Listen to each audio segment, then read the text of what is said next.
Is online therapy as helpful as in-person? Many of us benefit from working with a therapist in their office for various emotional and mental health challenges, but for many people, this form of help may not be available or desirable.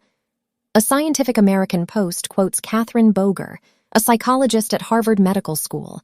There have been studies that have shown that virtual CBT cognitive behavioral therapy can be just as effective as in-person CBT for various mental health conditions, including depression and anxiety. Therapist Hayley Schiller, LMSW, notes, "When COVID-19 led to mass shutdowns globally, we as a society quickly turned to technology to find ways to work, interact, and even receive medical attention. One of the byproducts of this concept is a major surge in teletherapy. People could now access mental health services from the comfort of their own home." She continues in her article, "Reasons Why Online Therapy Works." Here are some excerpts. Online therapy is great for people with busy schedules. One of the biggest reasons why people do not consistently attend therapy has to do with scheduling. This makes sense.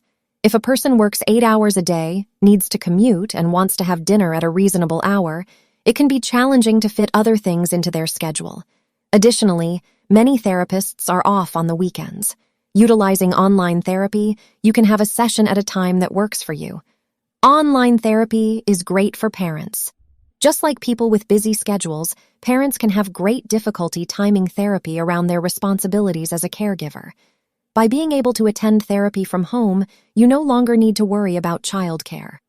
Online therapy can be a more comfortable option for those with chronic conditions. Chronic pain and other chronic medical conditions can limit a person's access to therapy, as when there is a flare-up in one's diagnosis, it may be hard to get up, get dressed, and commute to an office. Yet many physical and mental health providers recommend therapy and stress management to people with chronic conditions. You will meet some fantastic therapists that would have been too far to get to otherwise. Whether a therapist works remotely or in an office, they still go through the same extensive background check on their certification. However, one big difference is how far away of clients each type of provider can see. Think about it. If you go in person to a service provider, you can only go as far as you're willing to travel on a regular basis. With online therapy, you're able to meet therapists from a further vicinity than you would be able to travel normally. Thanks for listening. See the Creative Mind post for this podcast episode with links to resources and other material.